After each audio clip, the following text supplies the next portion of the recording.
Welcome to the Gay Men Going Deeper podcast, a podcast by the Gay Men's Brotherhood, where we talk about everything personal development, mental health, and sexuality. And today we're going to be digging into spirituality, which I'm very excited to be talking about that. So today I'm your host, Matt Landsiedel, and co-hosting with me today is Miguel Ezra Ramirez.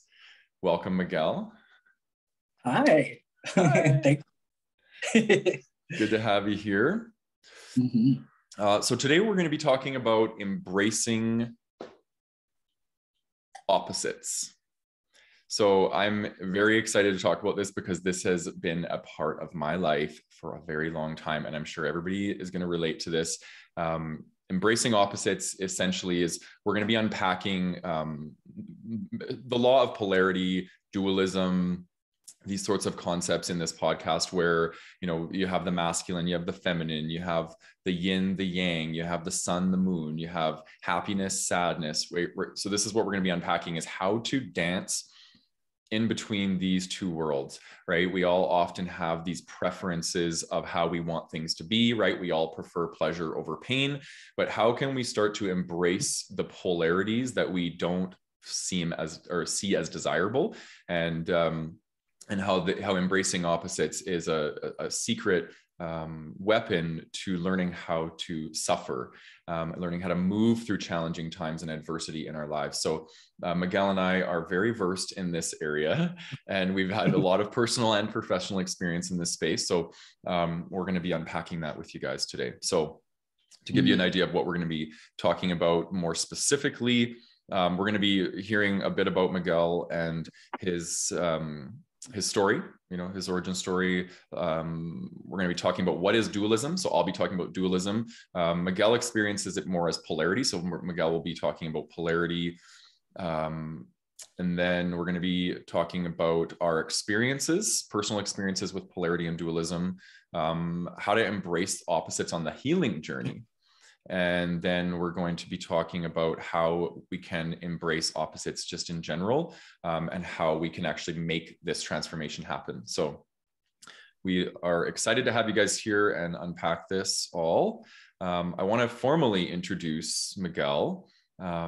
He's doing a lot of really great things. So I want to formally introduce him, and then we'll hear from him. So Miguel is a Mexican-American queer and gay trans man, a witch, a practitioner of curanderismo, which is a folk healing practice of Mexico and the American Southwest. I think I pronounced that right. And a business mentor. In his private practice, he supports other witches, coaches, and healers, both on their personal healing journey, as well as in launching, sustaining, and growing their online businesses. He is also an artist who loves to write, paint, sing, and dance. Like I said, you're doing a lot of really great things, a lot of unique and exciting things. So I want to hear from you. What do you think is the most important thing to share with the audience about who you are, your story? Let's start there. Thank you so much for that beautiful intro, Matt. And you did a great job saying curanderismo. I just want to say. Thank you. And just for anyone who's listening, curar is to heal in Spanish. Curandero is a healer, and curanderismo is kind of like, these are the tools. Like this is the healing. These are the tools of the healing. Oh, amazing. So yeah. So just wanted to break that down. And thank you for that incredible intro. I just,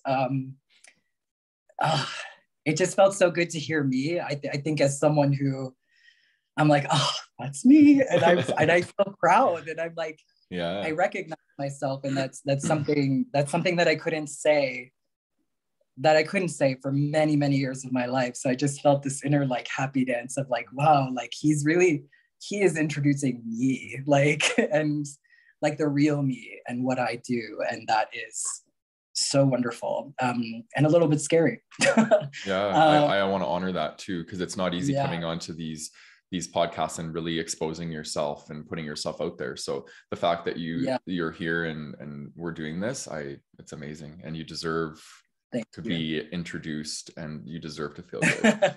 Yeah. Thank you. As do you. As do us all. It's really a birthright. So there's so much I could share about my story. I guess what feels the most relevant is, you know, just a general overall. I was born in Mexico, and my one biological parent died when I was very young. Another was deemed unfit, and so I was adopted, taken into the United States, and was raised mostly in the New York area, and was raised both in Mexico and the States. It was a very traumatic environment, like without getting into it too deeply, but every form of abuse that you can experience is what I experienced. And so what's coming to me to share is like, I experience a tremendous amount of soul loss. I experience a tremendous amount of, you know, in curanderismo, what we talk about in many shamanic practices talk about is when we experience trauma, we lose our soul. We lose a piece of who we really are. And so when we go into the dark, when we go into the bad memories, and we bring in, helping spirits. This is part of me being a witch is, and I guess another important part of my story is I was very much born with one foot in this world and one foot in the unseen world. And that is a huge piece of who I am. And it took me a long time to accept that, to not perceive myself as crazy for having these gifts, to embrace my gifts. And so, and it's still a process that I'm in. But so, yeah, so a huge, that was what I was feeling too when you introduced me, was the amount of work that I have done to retrieve who I am, to reclaim my culture, because I was separated from my culture, which is where curanderismo is incredibly important to me. And I love working with people and connecting them to their ancestors, to the cultures that their ancestors come from, because it's like a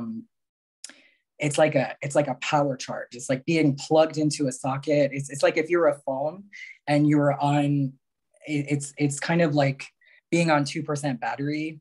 And then all of a sudden you have this like portable charger where you're just 100% all the time. That is like the cultural and ancestral powers. So yeah. And another thing I want to share about my story lastly is, I'm a conversion therapy survivor. I was very abused for my identity.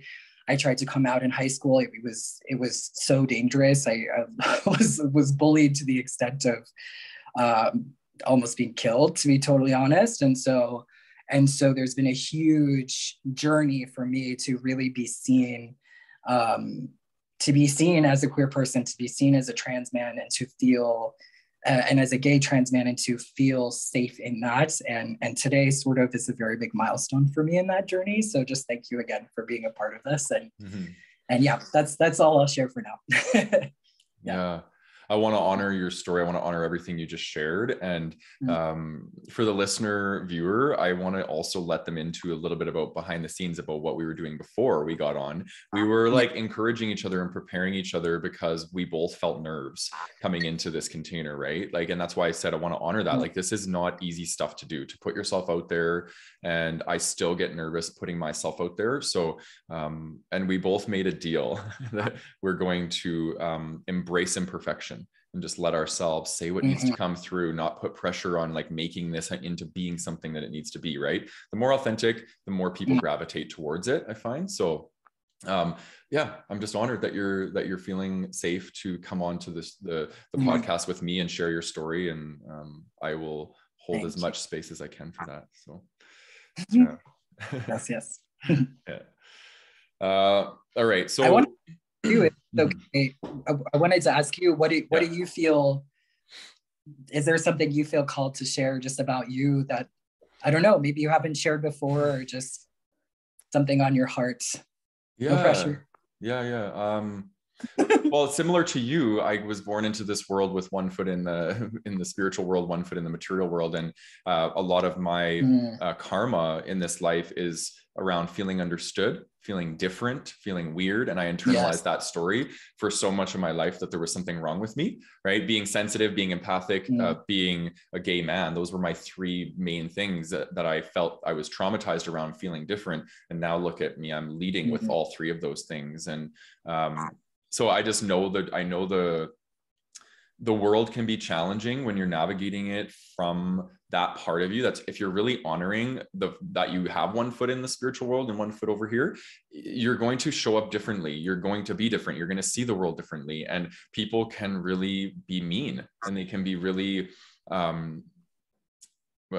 oppressive towards people that don't see the world through the lens that they see that. And I think that's what this podcast is all about today, is like, how can we embrace opposites? How can we stop attaching to concepts that say this is the way, right? This is the way. There's no opposite, right? So it's like the human experience, we have the ability to be able to tap into the whole alphabet, right? And there's a lot of people in this world, out of fear, out of ego, out of these things, where they attach to A, and they're like, A is all that matters. A is the only thing, but there's the whole other alphabet, right? And like, that's what I really want to open people's eyes to today, is that we have the human experience is meant to be experienced through the material and through the spiritual. Right. I think that everybody has access to this, but some people, they just haven't tuned in yet. Right. So we're all meant to have a spiritual and a human experience. And I just think that it's really important to embrace both. Right. Because in both of these realms, we learn so much about life, and we learn so much about connection and each other. And so, yeah, and that's a lot of the work that I'm doing, is I'm really stepping into honoring and owning the healer in me, because that is what I was born to do. But for the longest time, I felt like it would be weird to call myself that, or it would be like grandiose, or people would judge me, or whatever it is. But that's what I do. That's what I'm really good at. I bring people into connection, into community, and into connection with me. And that's the result, is people feel healed after being in session with me. So how can I not claim that? Right. And you said it's your birthright to claim what is that is authentic to you. And I think I would love for people to get that out of this podcast, is to claim it all. Claim it all. Claim the pain, claim the pleasure, claim the masculine, claim the feminine, claim it all, and see what's there for you, instead of using social construct to say, I can only claim the masculine. For example, right? That was my story for so long. I can only claim the masculine, because if I claim the feminine, then it means I'm weak. It means I'm like all the things, because I bought into that conditioning hardcore, right? The patriarchal, capitalistic kind of conditioning. I bought into it in such a big way, because that's what I was exposed to growing up, right?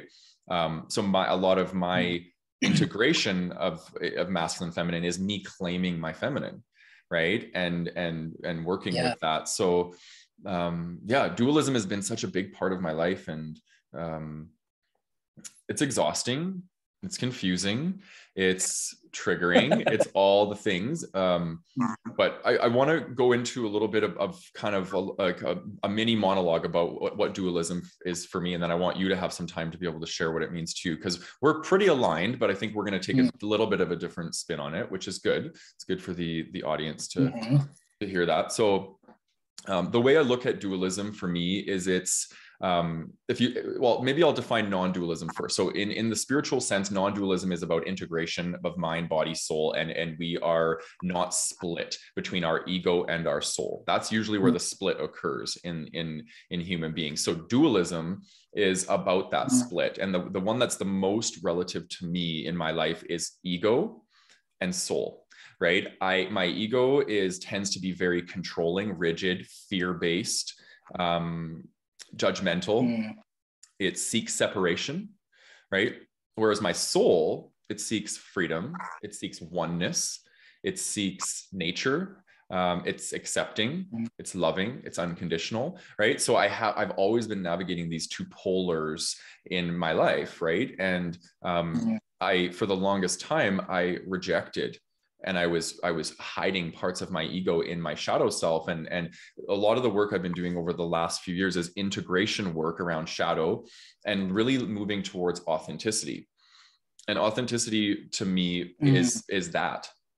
It's honoring all of us, like all of me. It's honoring all of me, all of it, the masculine, the feminine, the shadow, the light, the desire to separate, the desire to come into connection, all of that has integrated into one being. And that's what I'm learning now. But what I'm noticing is there's a real challenge for me to honor my needs, because I'm not sure what I need, because part of me needs this and part of me needs that. So there's a lot of dualism in my experience. I feel split a lot, and I feel like I can't make up my mind a lot of the time. So that's the birthplace of this podcast. We both were talking and we both were experiencing this. So we're like, oh my God, let's create a podcast on this topic. And I'll read out some of the things that I've been grappling with when it comes to my own dualism. So masculine, feminine was a big one. Mental, emotional. So I am the type of person that I love to retreat in my mind, and I don't want to feel my emotions. So I've had to learn how to bring the emotional back in line. And if you look at it, masculine actually is more the embodiment of the mental, and feminine tends to be more the embodiment of the emotional. So as I've been making peace with my feminine, guess what else has been coming? My emotional self has also been coming back online again. So they're very connected. Perfection and imperfection is another big one that I've been really grappling with, because I am a recovering perfectionist, and it creates a lot of discomfort for me to be within imperfection and not internalize that and make it as if something's wrong with me if I'm not perfect. Right. And I know you relate to that. What's going on for you when I share that? I'm curious. I'm like, oh, deep breaths.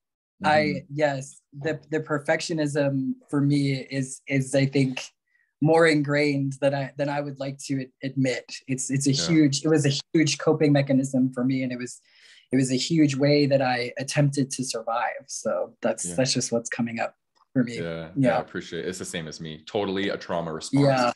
Yeah. Not feeling worthy, not feeling good enough. So I make my world appear perfect, so then I feel more perfect. Yeah. Yes. Also the social facade of like, oh, look, I'm perfect. There's no problems here. Yeah. Which is something that was modeled by my parents. Like, oh, just pretend you don't have problems, Exactly. I think what's helped me is like the illusion of perfection. Like, it's not even real. And it's like, whose perfect am I striving towards? Because it's not actually a one size fits all thing. So for me, it's like, oh, I'm trying to conform still to my father's definition of what a perfect girl is, unfortunately. And so that's, but I think for me, realizing that there's no such thing as perfectionism is helpful, or that there is, it's our soul that's perfect, right? Our soul is whole and perfect. And we lose sight of that. We can lose sight of that perfection and wholeness, which is really, the perfection is the imperfection, right? Exactly. Yeah. We're all perfect as imperfect people. That's what's beautiful about being a human being. So anyway. Yeah. I love that. And we're going to get into that a little bit later, is that paradox of the healing journey. And I'm excited to hear your take on that, because it gets juicy in that area. So some of the other ones for me are the yin and the yang, which is the yin energy is more slow. The yang energy is more fast, right? Inaction, yin, action, yang, right? Masculine, feminine. We all have both. We all have both masculine energy. We all both have feminine energy. We all have yin energy. We all have yang energy, right? This is just how it works. The sun and the moon, right? Again, masculine, feminine. The sun represents the masculine energy. The moon represents the feminine energy. Pain and pleasure. That's a big one for me, because a lot of my life I've been always gravitating towards what feels good. And sometimes what feels good isn't the thing that we need. Sometimes we need to move towards discomfort. We need to have difficult conversations. We need to make choices that are going to impact us in negative ways, right? So learning how to make peace with that polarity has been a big one for me.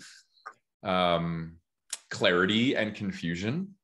That's another polar that I'm really, and a lot of me, I so seek clarity and certainty, but there's times where we need to be confused, and there's times where we need to surrender and not know exactly what's going on, right?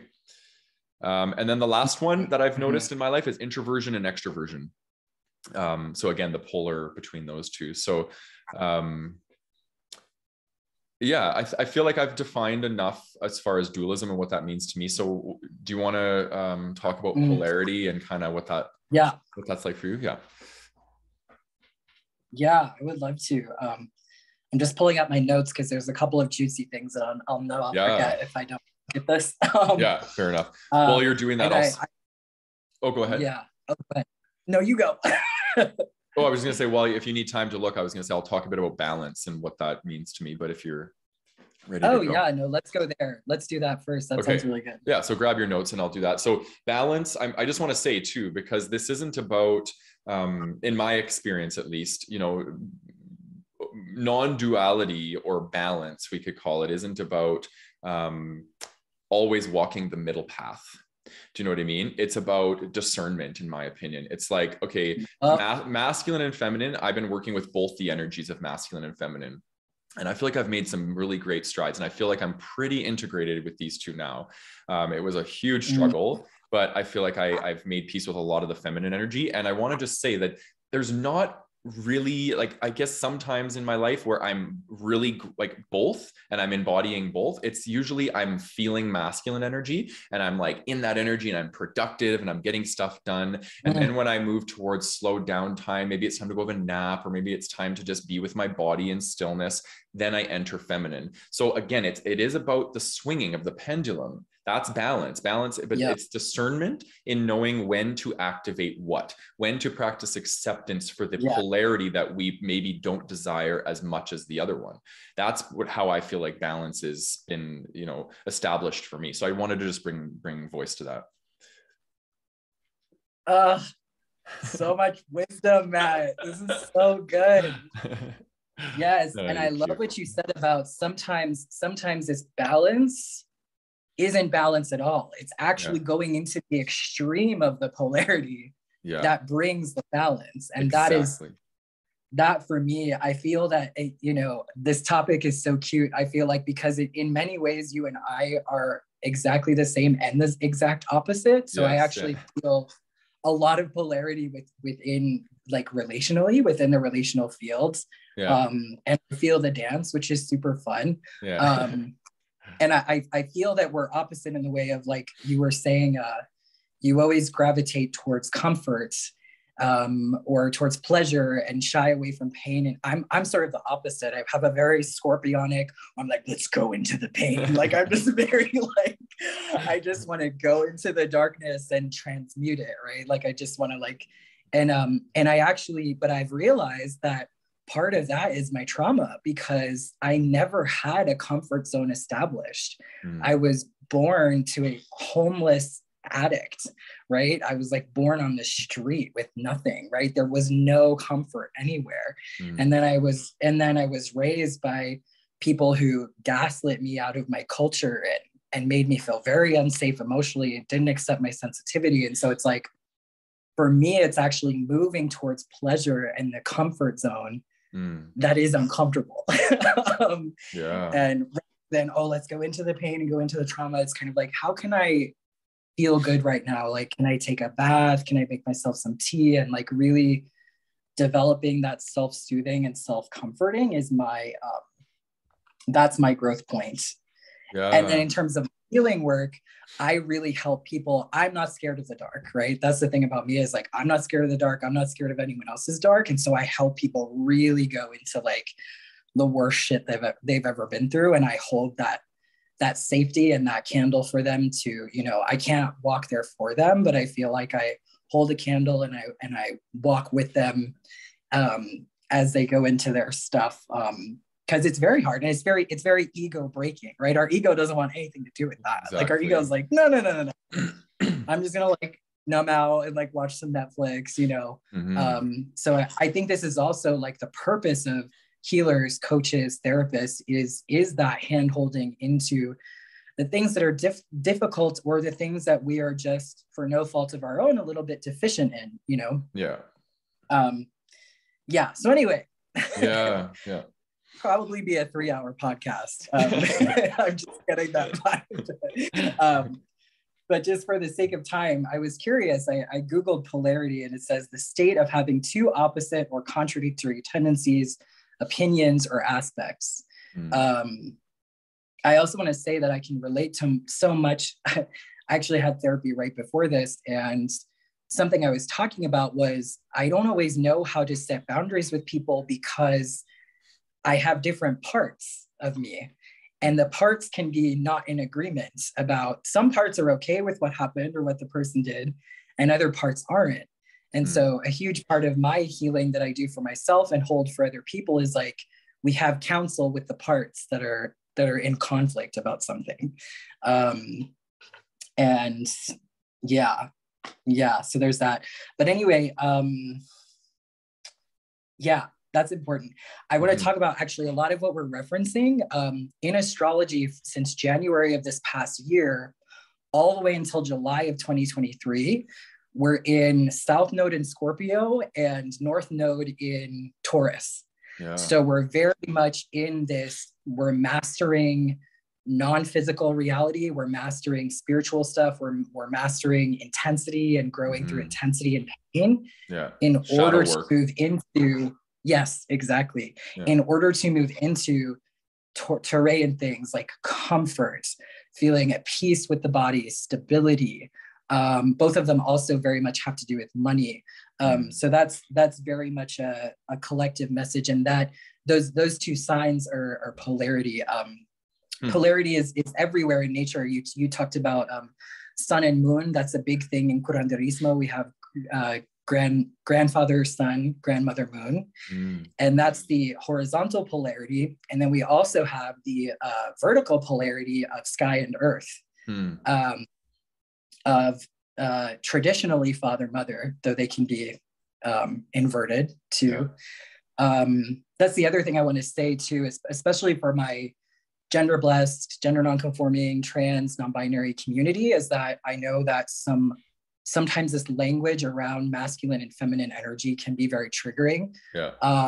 And that for me, it's not about gender, but it is about energy and about working with the construct that exists, right? Like, so it's like maybe not the best construct because of the associations, and because, you know, something I was talking to you about is like when I came out and started transitioning, I was doing all these women's moon circles and sort of very like earth-based practice things that was very healing for me. And it was a tremendous loss. And it was this realization of like, why are we not aware of the wholeness of ourselves, and the fact that men need lunar transformation too. Men need to connect to the moon cycles too. Like men need, earth-based practices and worship if they feel called. It's not an overall prescription, but it's like, that is what's so depressing and oppressive literally about these gender-based roles, is that they're not real. They're abstractions, and they're very small boxes that are designed to keep us acting in a predictable way, dressing in a predictable way. And this is where I feel like being trans, where I'm sort of here to bring this polarity like within myself. I think that all trans people bring wholeness as a spiritual purpose, bring wholeness to the world, because here I am, a man who was trained as a woman, right? Like I was trained that I could cry, I could have feelings, but not anger. I was not supposed to be angry. I was supposed to be a good girl, right? And so that is a really shitty thing. But then men have, from what I've heard, you could be angry, but nothing else. You can't be a crybaby. You can't. So we have, and I'm just speaking about, there's a lot I could say. There's also gender nonconforming, and I'm thinking of more binary trans people in binary, right? In this moment where it's like, the world needs me. The world needs women who were trained as men, and men who were trained as women, and people who were neither or all of the above or fluid, because it's, we remind society of our wholeness. And I think that as we remind society of that, there's a tremendous threat that can happen. But yeah, I think that's all I'll say on that for now. It's a huge thing. And I feel like that's part of my purpose, and working with sensitivity I come up against this a lot because I see a lot of men who come in that are, well, gay or not, doesn't really matter. There's a lot of repression of their sensitivity because they see it as feminine or a weakness. Yeah. And there's a lot of deconditioning and deprogramming that has to happen around that. And I feel like that's a lot of my purpose right now. And now in my practice, my private practice, I'm attracting a lot of heterosexual men, believe it or not, because they're being submitted into embracing their feminine, whether they want to or not. There's things that are happening, changes to their body, changes to their sexual selves. And there's a lot of shame coming up. And so this is all good stuff though, because we've been conditioned and programmed into gender roles, and they don't work. They do not work, because I have a masculine energy and I have a feminine energy, and my feminine energy is my emotional self, and my masculine energy is my mental self, and they both need to be honored. And when I was repressing my feminine, I was repressing my emotions, and that has led me to disastrous places. And I'm much happier now being an integrated being. Yeah, we're on the same page. Absolutely. Yeah, totally. And so for me, obviously, embracing anger has been the medicine, you know, that I get to feel it, and taking sacred rage workshops. And I actually do a whole practice with myself where I write down what I'm angry about, and I punch pillows, and I let myself really go through this whole process. It's something I've held space for clients, especially clients who are assigned female at birth too, where it's like there's been this shaming out of anger, which leads to a lack of boundaries, you know, and I guess healthy ego, right? A balanced ego, if there is such a thing. I think sometimes it inflates, sometimes it deflates, so then like it's like, okay, like where is that balance, you know? But there was something else. I wanted to say, I love that you have this dualism of your mental self and your emotional self. I have a incredible mentor who's a medical medium and many other things, Dr. Sarah Larson, and what she taught me that's really stuck with me is that the feminine, the way she defines it, is the feminine is spiritual emotional, and it's the left side of the body. And the masculine is mental physical, and it is associated with the right side of the body. Fully agree. Fully agree. Yeah, and then it switches in the brain, right? Then there's that. There's that cross, and that meeting in the middle, right? Then we have the pituitary glands, the pineal glands at the center of the brain that represents where the two come together. And obviously in polarity there is this paradox, and that's, you know, I was introduced to this concept by a female shamanic practitioner, and she was talking about it, and she said, you know, we live in a world where two opposite things are true at the same time. And she put her hands together like this, which is something that most religions have this position, right? Because it's like this coming together to go within energy with the nerve endings in the hand. But something just really hit me in that moment where it's like, oh, right, that's why I'm confused, right? You talk about confusion and clarity. And it's just to say, like, it brought me this acceptance of life, like this acceptance of like, this is something that Teal Swan talks about, is like, she's like a spiritual teacher online and author, but she talks about how we don't need to try to feel better or feel happy. We need to get better at feeling. Like the goal is I'm butchering the quote, but it's like to get better at feeling. And there's something so grounding and being real about the fact that like sometimes life is truly shit and traumatizing and awful and confusing and scary. And there's no escaping that for anyone, regardless of body size, race, gender identity, and anything. We're all in this thing. And sometimes it's great, and sometimes it's total crap. And it's also everything in between, you know? It's like the weather. It's not fucking sunny unless you live in Los Angeles. It's not sunny out at 72 degrees with a cool, gentle breeze every day. That's not life, right? There's winter. And so a lot of my like shamanic healing path has been you know, how do you say thank you to winter? How do you say thank you? Thank you for how fucking hard this is. Yes. Like, you know, and just that absolute radical acceptance of my own crap and the difficulty, you know, and people love winter. There's people who love skiing. You know, I was born in Mexico, right? So like, that's not my ass. Like that's, I'm like, no, thank you. I would, you know, it's like 60 degrees out and I have my little like abuela sweater on, right? So, yeah. but I will say, so, you know, so there's challenge there, you know, and there's challenge for all of us in different areas. So yeah. What's coming up for you around this? What's been your,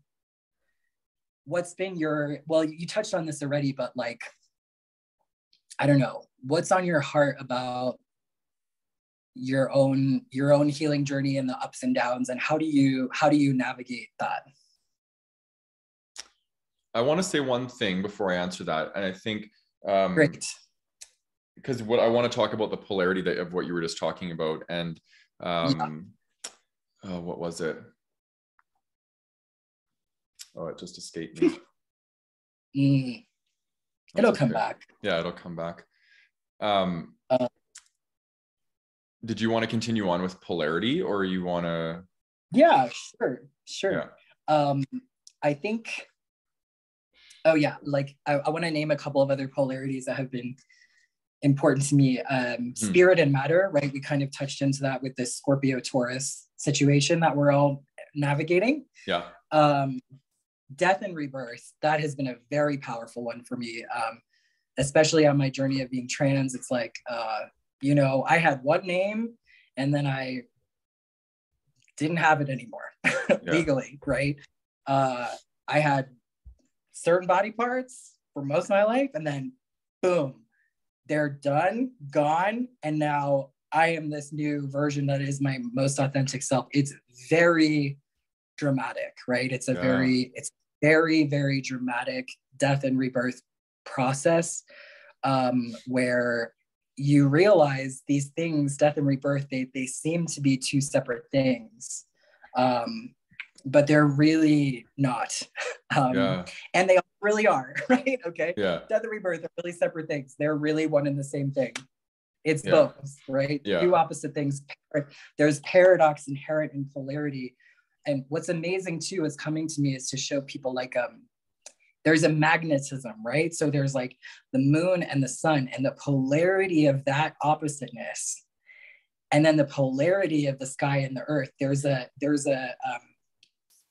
us human beings, we're in the middle of all of that, right? And also nature and animals and everything. And this is the true, the heart, right? We have this vertical thing, and then we have our arms, and where everything meets is the heart. And I just think that that is so beautiful, and it reminds me that I belong, right? Because so much of my life, Brene Brown, she talks about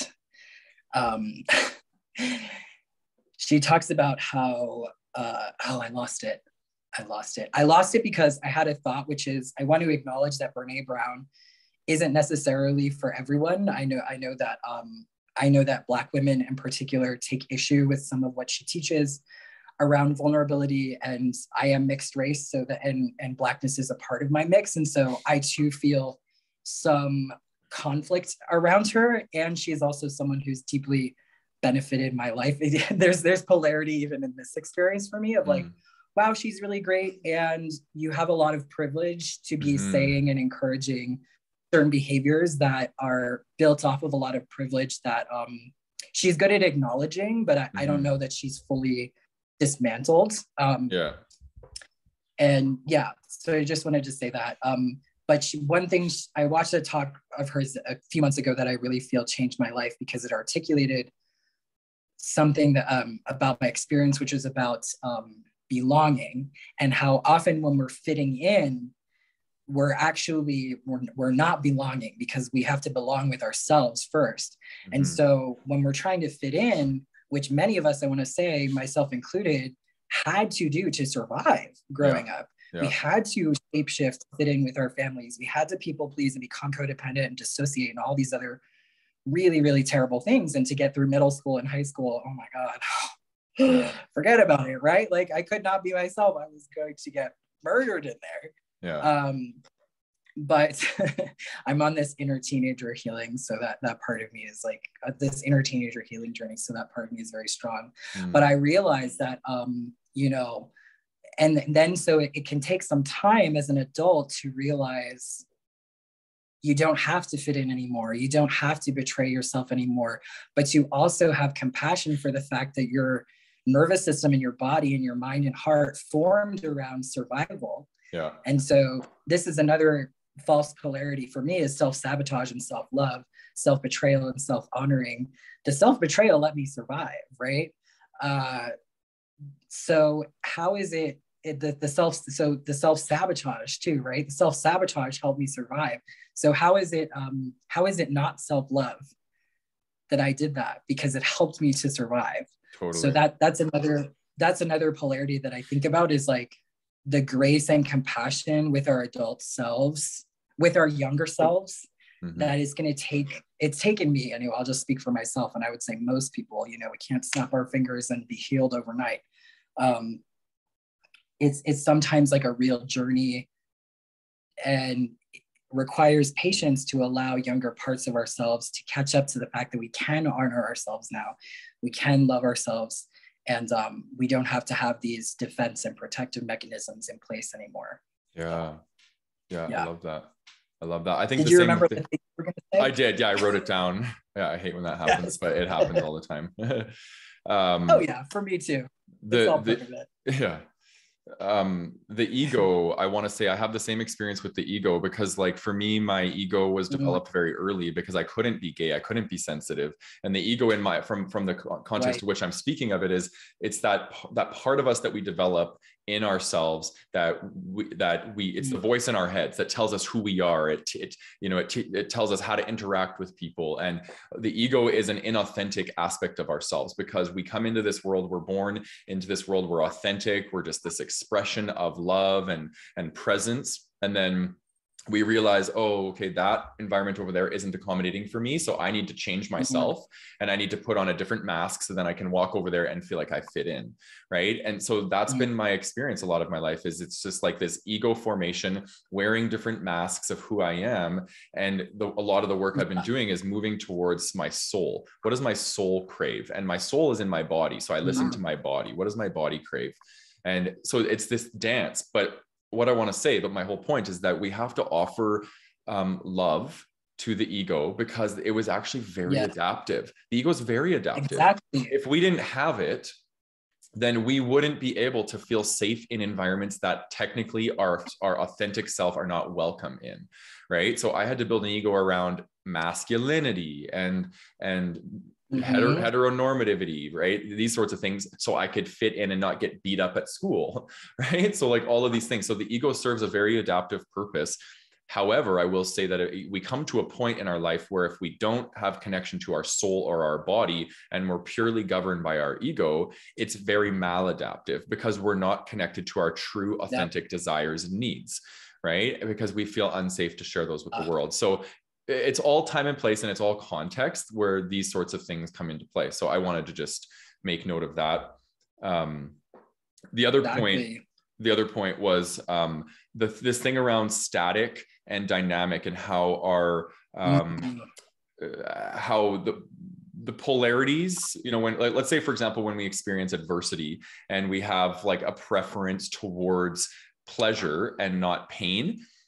In my experience, pleasure is very static. When you're experiencing pleasure, you're not really growing as much, you're not really evolving as much, but it's through our adversity that we enter the dynamics of psychology, and we are really challenged to grow and develop. So I do think that the polarity that we often deem as undesirable is the energy that we need to enter to heal and grow and develop. And it makes us more dynamic and more character and more depth to our being when we do. So yeah, that was my point. I'm glad it came back. Yes, I am too, because it was, I knew that would though. That's if it's meant to, it always does. forgetting and remembering, you know. And my thing is like, if it's important, it'll come back, you know. It always comes back at the right time. Exactly. I clearly needed to say like I like to adopt like radical trust. I clearly needed to say all of that other stuff first before we went there. So yeah, perfect. It's all good because we don't have to be perfect. Remember. Exactly. Yeah. I wanted to say this like forever ago, but when you were talking about yourself in the beginning, and you were saying, you know, I realized that my coaching, you know, people are really able to heal from my coaching. I will say to you, I've been able to heal just you looking at me. It's like you don't even have to do anything. It's just like I just wanted to express that because I think so much of the gifts that we bring are just in our beingness and in the inner work that we've done. Yeah. And we have that frequency automatically. We have that energy of embodiment of this is the work. And so it's like, so it's like sometimes, and people have told me, there was this really sweet trans girl in the former community I was in. And I was unfortunately in an unstable housing situation. And so I went to stay with him at the time. He had a guest bedroom while I was waiting for my lease to start. And he told me, he was like, you looked at me and I literally felt like you knew. I felt like you knew I was a girl. And I was like so scared of you. And because I just felt like you could tell when you looked at me. And it wasn't anything conscious for me at all, but because I see myself, I went through my total ego death of, oh, this is my real gender, and said yes to my transformation. It took action. It took hormone therapy. It's like you become a trans person activator and an activator of everything that you've done your work around and that you've embraced about yourself. So I thought it was so cute. I was like, oh honey, I had no idea. I truly didn't, but she knew. She knew when I looked at her. And that, so I think that we have so much power and magic that's just in our beingness that is so important to note. Being and doing, there's another polarity, right? Totally. It's so important to note in a society that values only doing, that is very imbalanced in the masculine, that is in very, very imbalanced in patriarchy, right? Yeah. And for those in colonialism separated us from the earth and from a more community, non-hierarchical based way of living. Which is part of why I love Gay Men's Brotherhood, because it's community, you know, and you do this, you have people who come on and it's like, you know, there's this value in what do you have to share? What are we going to talk about? And it's like, everyone brings equal value. Anyway. I love that. Do you feel complete in your shares around polarity? I want to make sure you've had a chance to share everything you want to share, and then we'll move into our own personal experiences with polarity and dualism.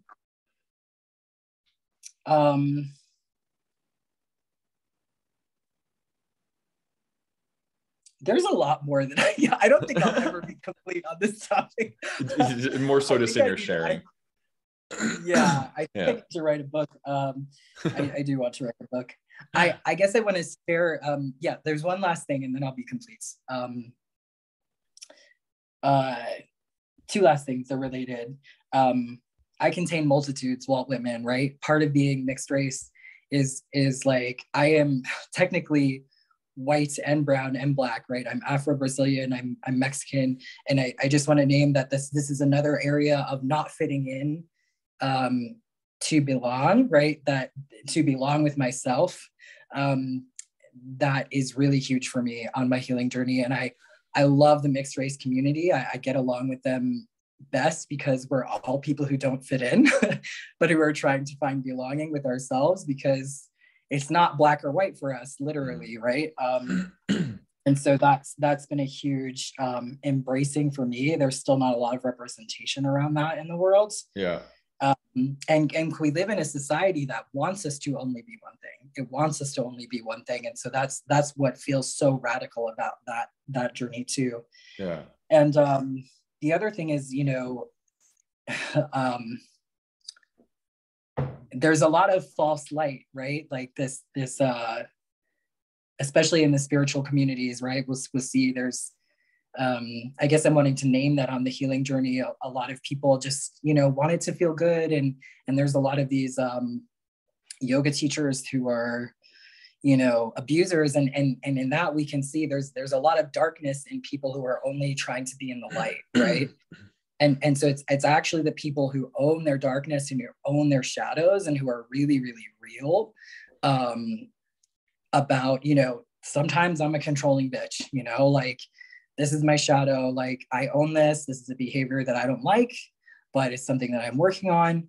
There's so much more light, ironically, in that, right? There's so much more, you know, Rumi said the wound is where the light enters you. I think that the wound is the light. The wound is the light, because again, like in spiritual truth, none of this is separate, right? Last brief monologue. There's this thing, I see a lot of these TikTokers and people on Instagram who are like, you are not broken, you are whole. And I just hate it. I hate it because because I am broken, and that's okay. Like, I'm also whole. I'm whole. My soul is whole. And in my personality, in my human self, my spirit is whole. And I know that, and I think that's what they're trying to call on, right? So I have compassion for that.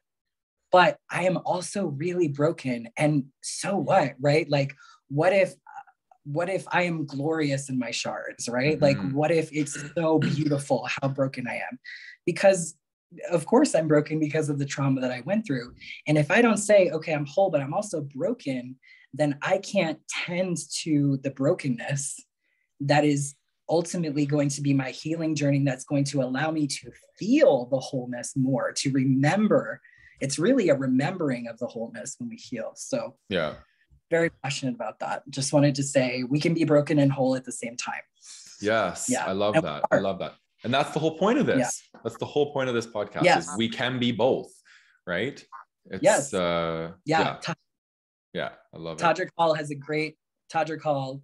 If you don't know him, oh my God, look him up right now. But he has this great song, I Can Do Both. I can be the masculine, I can be the feminine. I could be a bitch, I could be a sweetie. I could throw a pitch, I could be a receiver, I could be a diva.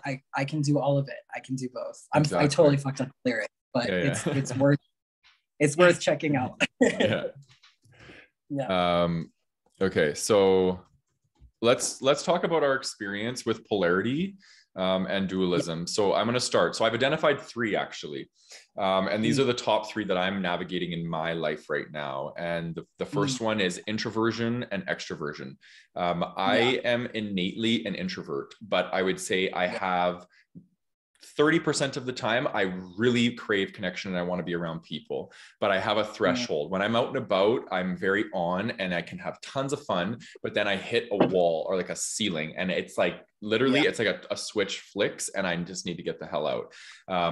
I love people. I work with people for a living, but people also are draining for me because I feel everything and it's a lot. Do you know what I mean? Like I hear the unspoken, I feel the unfelt, like everything is so intense for me, right? So I'm really navigating this right now. Like there's a part of me that just wants to be at home and be introverted. And there's a part of me that wants to be out and about and being in the action, right? So I'm learning this middle ground, which is actually ambiversion, which is a blend between introversion and extroversion. So I'm trying to embody, you know, letting the moment help me define what it is that I want to be in that given moment. So that's a big one for me that I'm navigating. My relationships, my relationship to community, all these things are impacted by my introversion and extroversion, right? So this is a big one. The other one that I'm really navigating right now is non-monogamy versus monogamy and what that means for me. And do I want to be in a monogamous container? There's a part of me that is more rooted in fear, more my ego, that I desire safety and certainty. That part of me really wants monogamy because it's a safe container. I know I don't have to worry about STIs and all these things. And it just seems more, more practical. Okay. Then my soul comes along and is like, you want freedom. You want versatility, you want variety, you want all these experiences, you want to be able to love freely whoever you want, right? So I'm honoring both of these parts of me, and I'm feeling very confused right now because I don't think I've made it far enough along the journey to be like fully absolved of my relational fears, right? I still have insecurities around that, and I still experience jealousy, which really at the end of the day, I don't think it ever goes away. It's a human emotion. We're meant to experience it, but maybe the intensity decreases. Yeah. But so that's a big one for me right now that I'm really unpacking. And then the whole notion around topping and bottoming, and it being super mood dependent for me, and safety plays a role in that. So it's, again, like my ego probably has more of a desire to bottom, and my soul probably has more of a desire to top, right? Because I am more of a masculine energy, and I do have a desire to kind of play that role, but there's also this part of me that likes to submit. And so again, it's just this dance between two. And I don't like this notion of versatility either, because I love role definition. That's a part of maybe my ego attaches to that, but I love defined roles. I love knowing that in a sexual experience, I'm going to show up as the top, or I'm going to show up as the bottom. And I'm not really into like flip-flopping and all that sort of stuff. So there's just this energy of, so anyway, so these are a lot of the polarities and the dualistic stuff that I'm navigating right now. I'm curious for you, what's been coming up for you? Yeah, thank you so much for sharing that. I just really cherish your courage and how vulnerable you always are on all of this. It's like really amazing. Yeah, thank you. You're welcome. Yeah, I guess before I answer, I want to respond to that by saying, like, well, I think when we've experienced trauma, first of all, jealousy, I read in this book on attachment trauma that jealousy comes from jealousy comes from trauma. Yeah, but it's also a human emotion that never goes away, which is sort of the vote towards non-monogamy, right? It's like, well, this is always going to be here, So yeah, and I can relate. The jury's out for me on monogamy or non-monogamy. My feeling is like maybe monogamous. I'm in the same navigation. I'm also not really focused on. I'm not focused at all, actually, on dating at this point in my life. Yeah. But it's something I still think about because I will at some point again. I'm just doing a lot of recovery and healing and reopening my business and designing classes and stuff like that right now. And friendships and just the amazing romance that is friendships. There's some quote that my therapist told me that's like, we would all do well with our friendships becoming more romantic and our romantic relationships becoming more like friendships.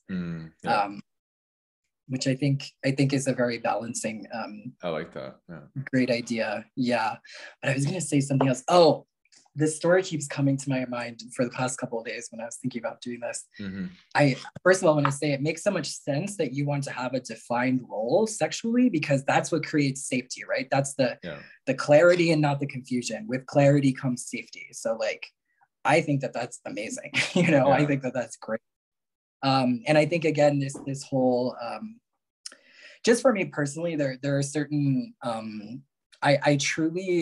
I feel like for a long time being a trans man, it's like you want to be cis.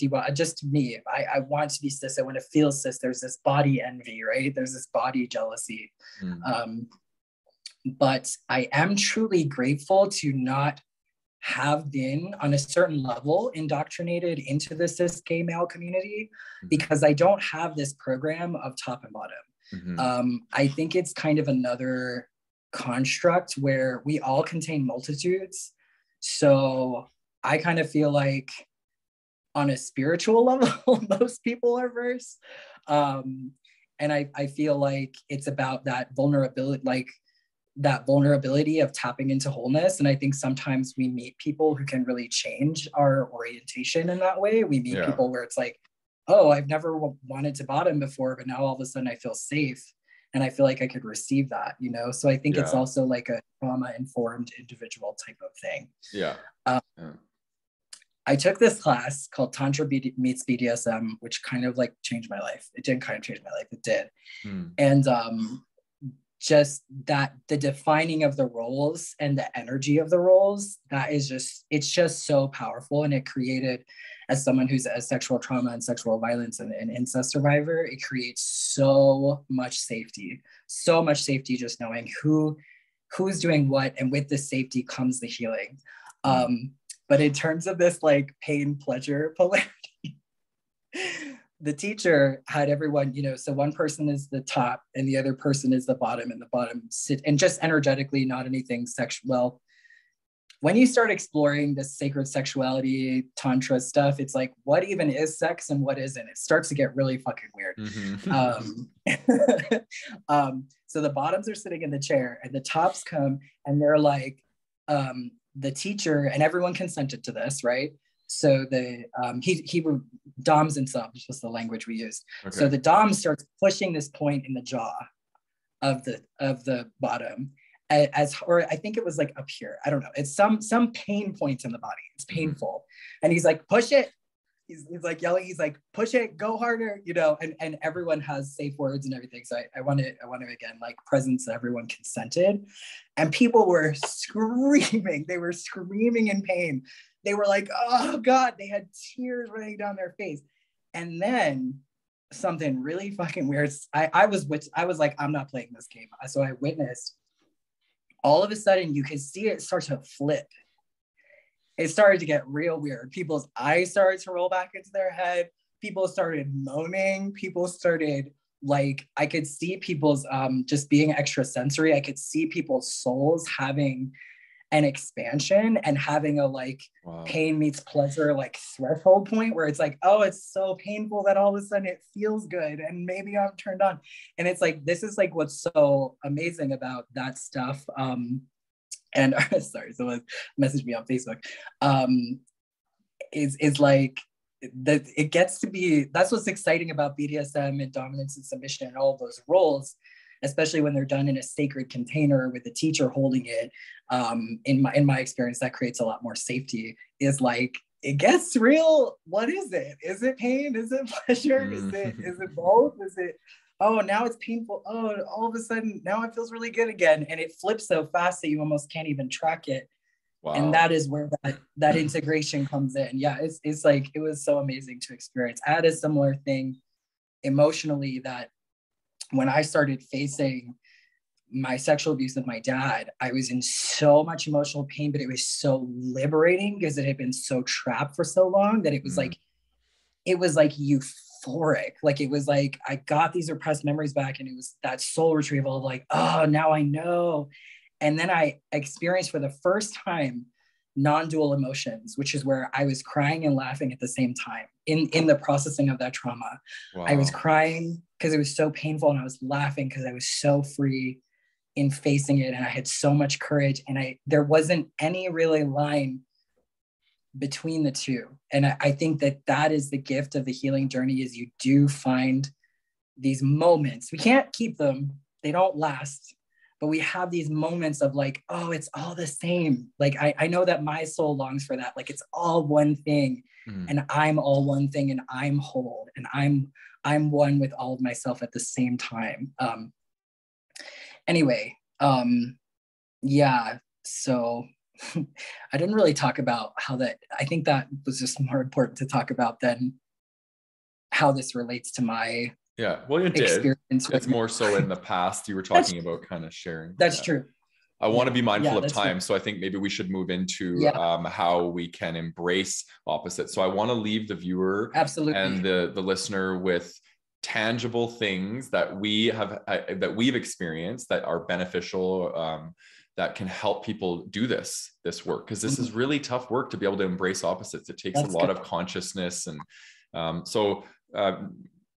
what maybe like your top 3 things, what would you say? And then I'll do mine after. I have 2 that coming to mind. Maybe I'll innovate the third on the fly.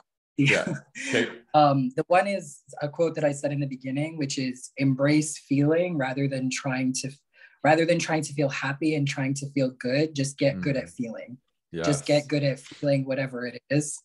because eventually your ego, it's like anything else. It's like you go to the gym, you build muscle in certain places, like you build this muscle of this like lack of duality. You build this muscle of, okay, my sadness is here.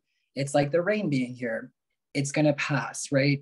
It puts you in touch with impermanence, which is another spiritual concept that has really helped me, is nothing lasts. Nothing lasts. If you have a negative bank account, it's not going to stay that way. If you have $10,000 or $20,000 in your bank account, it's not going to stay that way. Totally. Everything is always impermanent, and it's part of this world. And the other one is similar. It's really the same concept, which was from Matt Kahn, our friend. Oh, I love him. Yeah. I feel like I'm manifesting. I'm like, my best friend Matt Kahn. I don't know him personally, but he talks about I love the one who. So sometimes, you know, an example for me is like, okay, I'm depressed. I'm going into this depression. I feel like I can't get out of bed. You know, it's like, I love the one who's depressed. I love the one who feels like they can't get out of bed right now. Mm-hmm. I love the one who's in despair, and just repeating this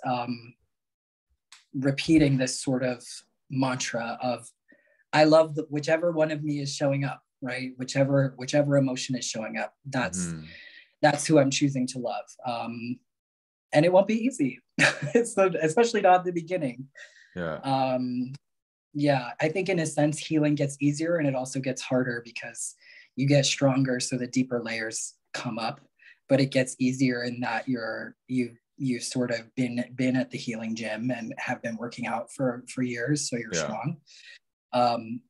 So yeah, those are my tools, and just remembering to have fun too. I know for me, sometimes I just have to flip it, and just, if you're in that despair place and you're in that sadness place, to remember you can, maybe not always, but you can make choices, right? So if I know, for me, like knowing myself, if I put on upbeat music, if I paint, if I start reading myself Audre Lorde poetry, if I really just get into my heart, you know, I buy myself hot chocolate.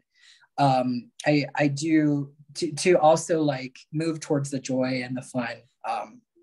Love to dance to music, just with myself in my apartment. That's a huge morale booster for me. Me too. Yeah. So how about you? Okay, so I think the first one for me is going to be allowing and welcoming discomfort. Yes. Because we oftentimes choose the desirable polarity because we don't want to be with the discomfort of whatever the opposite polarity that you don't want.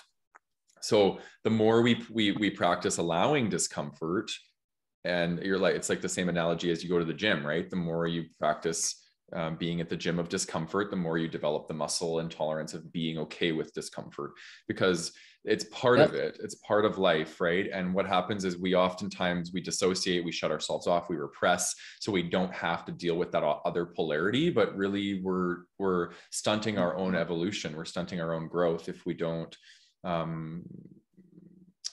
mingle with that other polarity that maybe we don't want to. So and I think that the biggest thing around that is probably using curiosity is really important. Like, why do I feel so repelled by that polarity? What would it be like if I allowed myself to move towards it and you know, felt that and tried that, right? So it's like about putting on the hat of like, feel the fear and do it anyway. Right? Because oftentimes we don't move towards a polarity because of fear. So it's like, feel the fear, be with that fear, and just choose to do it anyway and see what comes up. So that's a big one. The second one is let the moment inform you, and practice discernment.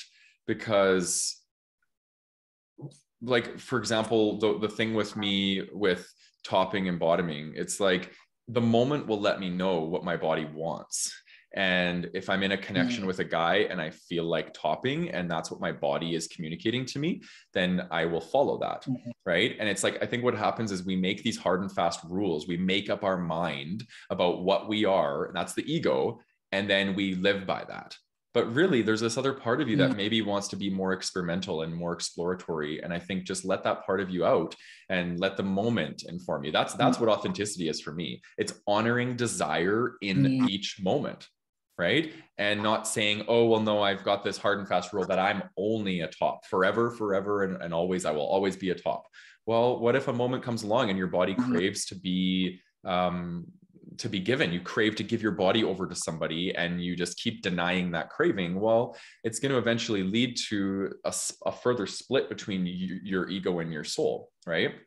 Your soul often, our souls often really desire things that our ego shames, right? And those are the desires, in my opinion. Then we attach the shame to it through the ego, and then we don't allow ourselves to have the things we desire.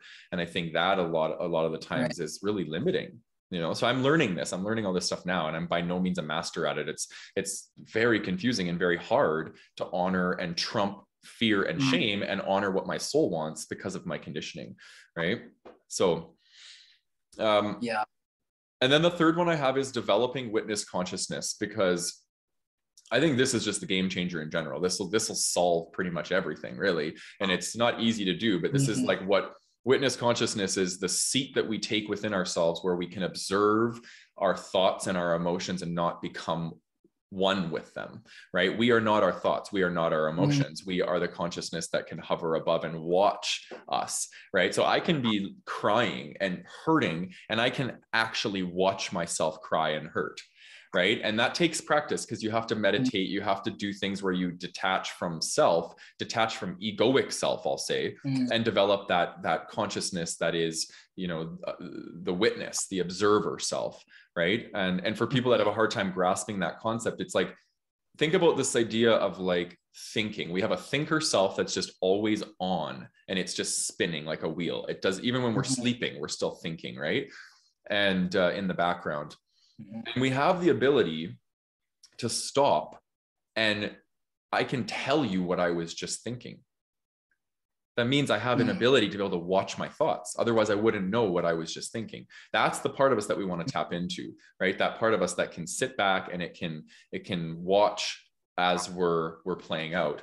And I'll give you another example. Like, this happens to me on the regular when I'm reading. I'll be reading a book, and I'll read the whole page, and I don't even remember what I read. I was thinking about something else, right? So the witness consciousness is the part of you that noticed that you weren't paying attention, that your eyes were just moving, but your thoughts were thinking, right? So it's very meta, it's very complex, but we have the ability to catch ourselves doing that. And that's consciousness, that's self-awareness, that's what we're essentially, moving our way towards, is having that separation of self and being able to watch things play out. So there's lots of things you can do to develop this, but my best tip would be one-pointed concentration.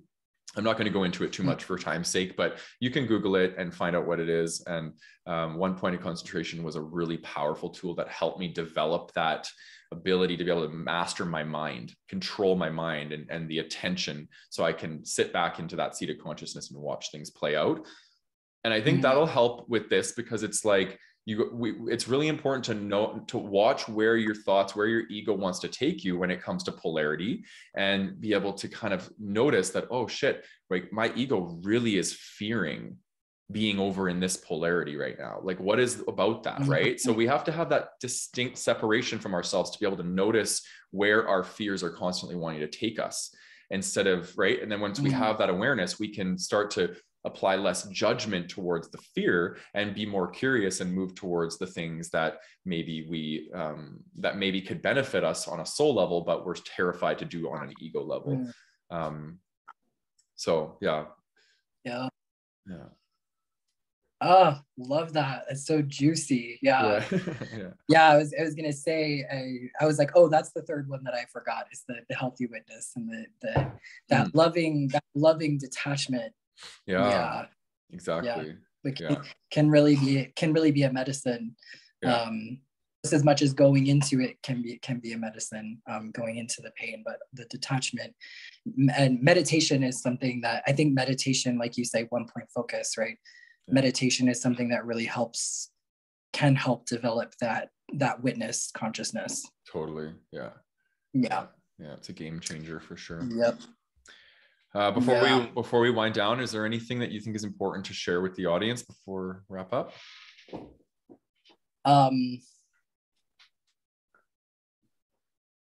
I wanted to share just the last response to something that you said, which is I really feel like trans people are liberators, because so there's this trans person, and what she says is this is in relation to topping and bottoming and identity, and Kate Bjornstein, she says she doesn't give a definition of gender, but she says gender is X marks the spot, right? Like on a map where the treasure is. Gender is the nexus of power, desire, and identity. Mm-hmm. So for me, it's like, the different desires that come out with different people, right? Because desire is going to shift gender in that moment, right?